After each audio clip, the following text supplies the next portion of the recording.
Sarah, even as long as you've been here, is there a little excitement when even an exhibition game when you kind of get things going again? It's always excitement to play somebody new, not to play against each other every day. I think everybody's excitement. Yeah, I'm getting old and up there, but every game I get excited to play. How are you doing? Where are you kind of on the recovery process or whatever? I'm healthy. I'm doing good. Hopefully this season I can stay healthy throughout the whole season. That's the plan. But I feel the best I probably have. Sarah, you've got a number of new backcourt teammates that you get to play with. What do they bring, and how can that impact the way you all play? I think we bring a lot of experience. We got players that have played at a high level, but I think most of all, now you can't just guard me in ball screens. You got Yaya that can play in ball screens. You got Jada. I think we have so many perimeter threats now that you got to pick your poison because anybody on our offense can pick you apart. How would you describe Yaya as a player? Nah, she's a fun and exciting player. She's somebody you want on your team. She's going to give it her all. She's going to attack the rim. She's going to put pressure on the defense and make them decide whether or not they want to guard her. If you guard her, she's going to pass the ball. She's a fun player to play with and somebody that's fun to watch play. Yeah, you put up big points at Ohio. What's the difference now in kind of blending in with, there's a lot more weapons, I guess, here than what you maybe had at Ohio? I'll say, like you said, like a lot more weapons. Definitely, just everyone is just ready to play and knows what's going on. So. Can you talk about Sarah's game and what you see from her? Sarah is, I'll say, she's very patient. She has a good pace to her game and knows when to do the right thing at the right time. What stands out to you, Yaya, about the culture of the team? What are some things that have just kind of leaked out at you about what the program's all about? I'll say family. Like ever since I got here, like I'm a shy person, but everybody just would open me up. So I'll say just family. Yeah. What are your expectations for yourself this year? I'll say just do whatever the coaches need me to do, and contribute to anything I need to do. Yeah, I guess in the 30-something practice in 40 days thing, did you learn anything about yourself, being acclimated with everybody now, or are you more just kind of carrying stuff over from your previous seasons of your career? I'll just say I learned I got a lot of improvement that needs to be added. Sarah, Coach Nicki talked about you last year really stepping into that Batman role, your first team all Big 12. So for you, what do you see as kind of the next steps in your growth to be the player that you want to be? I think coming and performing each and every night, getting it done on both ends of the floor, but most of all, being a leader. I've been in Coach Nicki's system now for 3 years. I know what she wants. I know what it takes to win. I've played in big-level games, but I think most of all, being that leader on the floor is something that I'm going to have to do every night and let everybody know that it's okay, because I know when I say it's okay, everybody else believes that, okay, we're fine, and we know we got it. Similar vein, what's a successful senior season for you? A successful senior season is honestly first and foremost to stay healthy. I want to be healthy throughout this season and take it one game at a time, win non-conference, then take it into the Big 12 conference, win a championship. Most of all, make it to a Final Four and win it all. But I think taking it one game at a time and performing each and every night. Sarah, you were on a team that had 3 draft picks. Is this the most depth maybe, though, that y'all have had since you've been here? Very much so. I think, you saw over the years we've been playing with 7 or 8 people because people have been injured or just for other reasons. I think this year the depth is going to take us a long way because now you got people at different positions that can come in and we have the same thing on the floor. I mean, they bring something different, each and every player. But now we can go into our bench and stay fresh and compete for 40 minutes. And it seems like it's really versatile, too. Like y'all can roll some different type of lineups out there. Very versatile. I think something that you saw that we improved on this year, I think we'll be a better rebounding team on the perimeter. I think the guards last year, we lacked a little bit when it came to rebounding, but I think we added like Yaya. She's somebody that crashes the goal hard and rebounds. So I think we added some key pieces that we were missing in the past. Yaya, Sarah described your game, but how would you describe your game and what you can bring to this team? I'll say very up-tempo. I'm very fast. I run the floor very well. I can attack the rim very good. I can shoot. So I feel like just all around, yeah, is it kind of time to start, playing some other people, seeing what this team can do? That kind Nice of thing? jersey. Yeah. Bright too, right? Yeah, love it. Yeah, I mean, I think the great thing about closed scrimmages is you have nerves, but they don't necessarily react the same way as they do when they're nervous in front of a crowd or fans, and where mistakes are, feel exponentially worse somehow. Even though we're teaching the same thing from the practice floor to the scrimmage to the game, but I do think there's a difference sometimes in how players practice and how they play. I don't love kids that don't like to practice and just when the lights come on suddenly they're more excited, more interested. But at the same time, there are players that naturally elevate their game when the lights come on and there's an opponent with another name on their jersey. And so just really wanting to see how this team shares the basketball and learns to rely on one another. I think that's our biggest challenge. I think when you have a lot of returners and they've played together a lot, you've built that up. You understand, hey, if I give it up, I'm going to get it back. And I don't think this team is naturally selfish. I just think they're learning that they can get it back, that we don't have to score on the first side, that we don't have to take ourselves out of a play defensively on the first side, And so I think that's going to be a big part of the growth opportunity of this team, whether it's an exhibition game or an early non-conference game. Tomorrow night against Hardin Simmons, are there goals you have as far as minutes or things you want to see or anything like that? I mean, I want to see us be unselfish. I want to see us play with and for one another. I think this is a team that was, really, really good last year, didn't lose a conference game. I know there's a difference between Division I and Division III, but, as someone who grew up a long time in Wisconsin, the Division III league in Wisconsin is one of the best in the country, so I've always had an appreciation for what that looks like. And I think this is one of those teams that obviously athletically and size-wise, there's a difference. But when it comes to moving the ball, making shots, understanding what they do, they've got fifth-year seniors out there, returning starters, and, starting the season ranked in the top 10 in the country. I think they're going to be confident, maybe a little scared of our size. But I think they're, teams like this have nothing to lose, and they're not supposed to win. And so they sometimes play with kind of that sense of fearlessness. And so, I mean, I just want us to guard the three-point line against them. I want us to play in transition and really use our depth and play fast and without playing out of control. We were talking about not being too quick, not making bad decisions, but using our athleticism, using our speed and our depth to play fast in transition. And so hopefully I see that, I mean, it's baby steps, but just enjoy playing. Basketball is fun, and so I really want them to have fun. Probably knock on wood, but what's it like having this much depth on the team? It's like a good problem, but it's still a problem sometimes, just because when there's not a ton of separation between maybe 3 and 11, it makes it hard at times. I mean, so it really comes down to, are you stacking good practices because there isn't that much separation, and can you play 11 at times? Sure. I mean, hopefully I have a lot of opportunities to play 13, but ultimately when you're talking about big matchups and preparing for conference play and having a rotation, most coaches are really comfortable with 8, and having a potential 9th, and that could change based on our opponent and their size or what they bring to the table, who's playing well for us.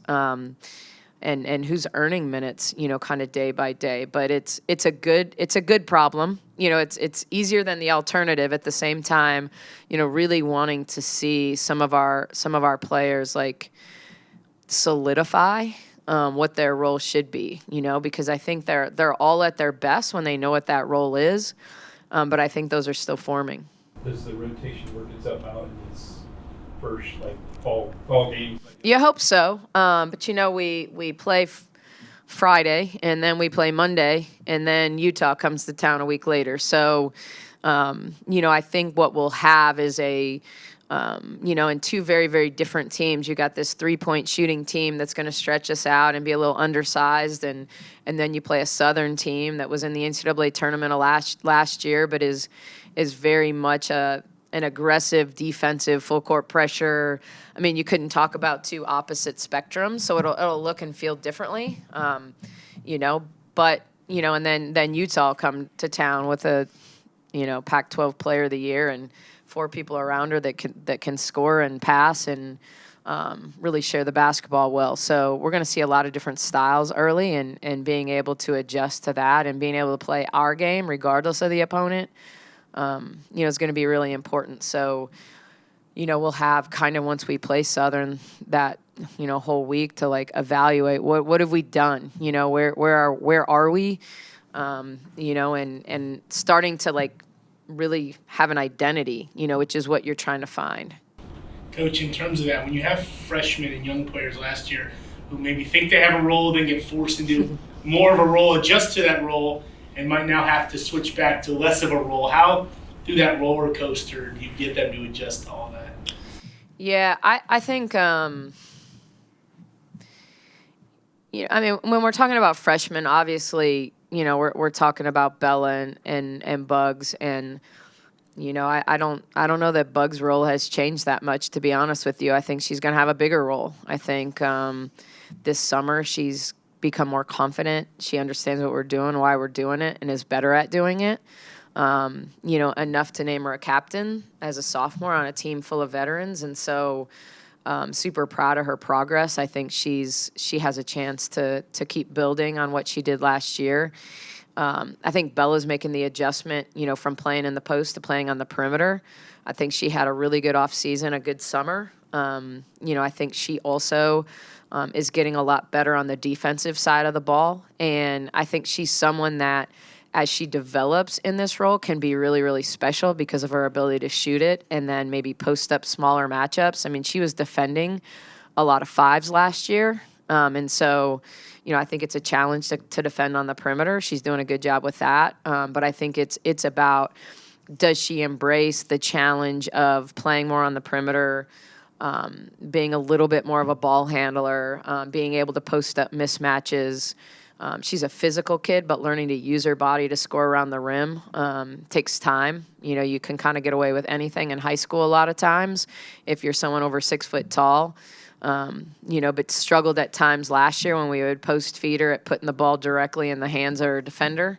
So, just getting her to understand angles and use her body, but I think she can be that inside-outside player that can really grow this year and grow alongside Asia kind of in a similar role. So, I think they're both going to be uber important to our success.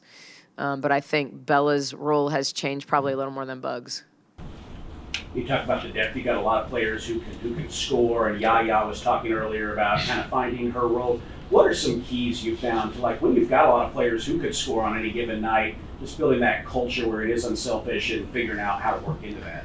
The best thing you can do is not throw it to the team that doesn't have the same colored jersey on as you. I think that's been our biggest challenge is taking care of the ball, like wanting to be too aggressive, wanting to make big believer coming off. We've got the Ranger jersey on over here. It's so funny because so few players these days, like student athletes, have played multiple sports. So you say this, and then you have to ask the question if they actually understand what you're saying. The concept of hitting singles, like every play doesn't have to be a home run. I thought even when, watching Trae Young be a young rookie in the league, and only playing 1 year in college, like I felt like his first year he wanted to make either the shot or the lob pass or the pinpoint pass, and he's an unbelievable passer, but there's times that you need the hockey assist, and you almost wish that we could stat that in basketball, because making the right play to get you to the 2-on-1, making the right play to have the angle to the post feed is really, really important. So that's the biggest part with getting them to understand that the ball will come back to them, and I think that's this subconscious fear that they don't even know. Like, I really don't believe they think that way. I just think that's probably there a little bit without them understanding that the ball will come back to you. And the more the ball moves, that the better they're all going to get, because they're going to get the ball in more advantageous positions to be good at what they do. Yaya's really good on the second side of the floor. When she tries to do too much too early, a turnover is likely to happen. When she waits for action to come back to her, there's no one better at downhill, getting to the rim, finishing, three-point play, that type of thing. So, kind of trusting the process and trusting her teammates that the ball will come back to her, is going to be really important for this team. But, it won't matter if we throw it away before we have a chance to move it to one side, two sides, or three sides of the floor. So that's, you ask, like, what do I not want to do? For all I know, they'll play 2-3 zone, but I'd like to complete passes will be the biggest key for us. Coach, in terms of this team that has a bunch of parts that some of them kind of know each other and some of them don't, how have you all gelled to this point, and how much is game action just the only way to really gel in that kind of condition?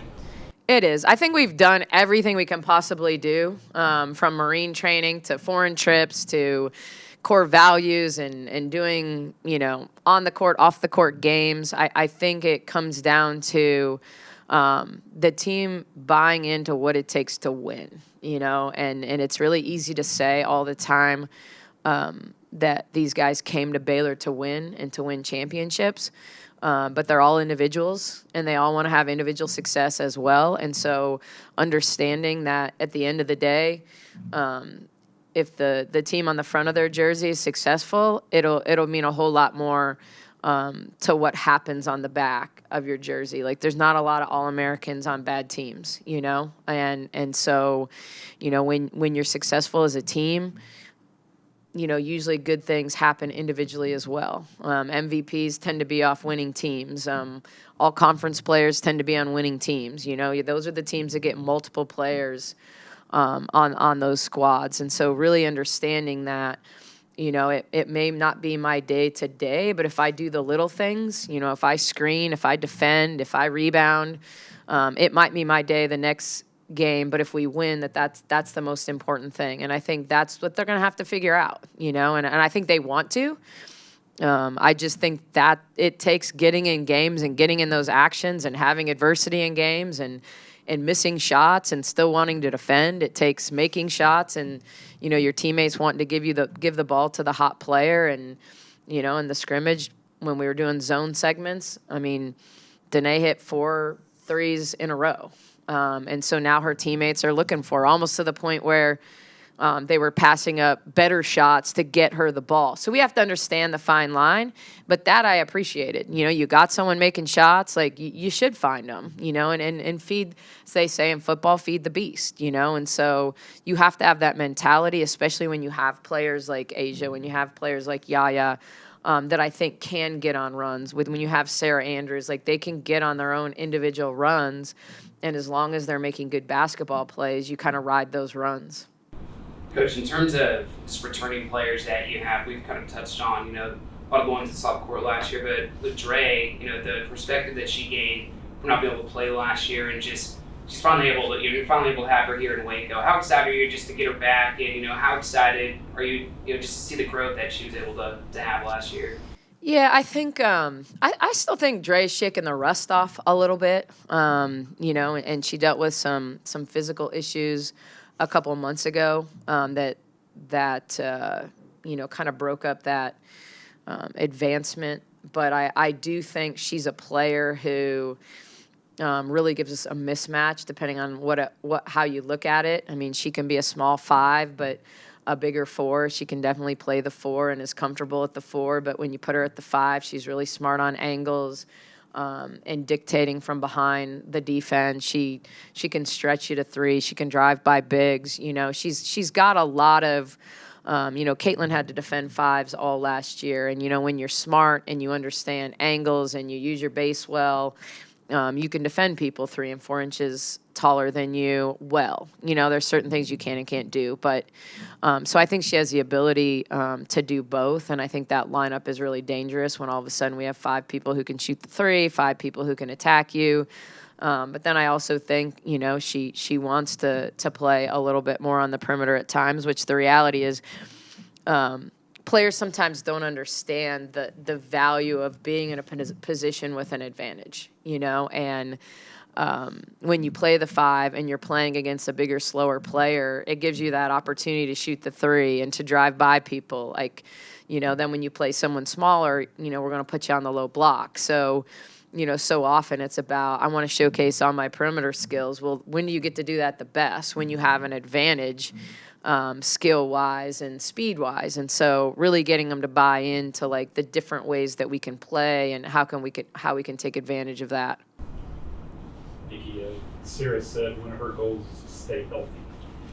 I don't know if you can approach it like this, but do you limit her minutes or what? She is on a minutes limitation. Yeah, she's on a minutes limitation. So, that isn't dictated by me.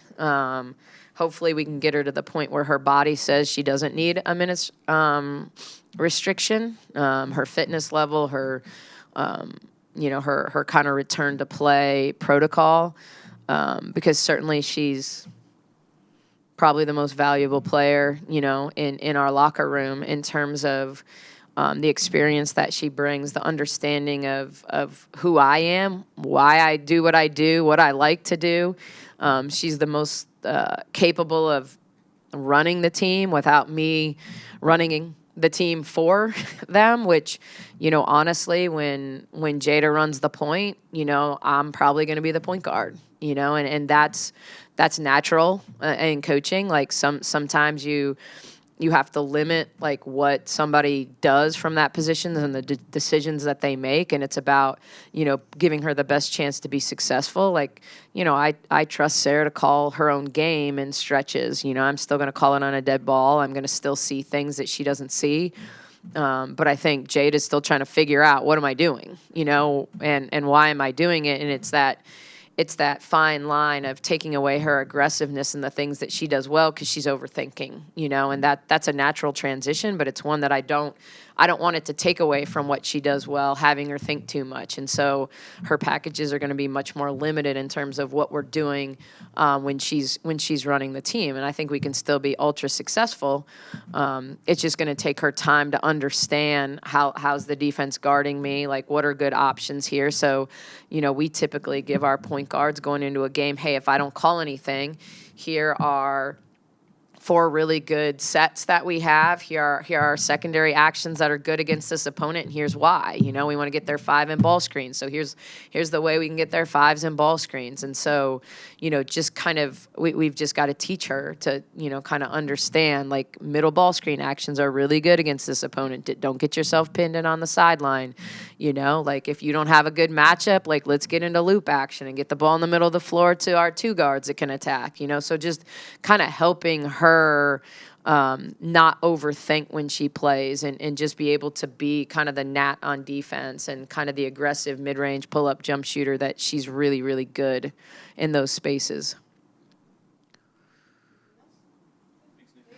You're welcome.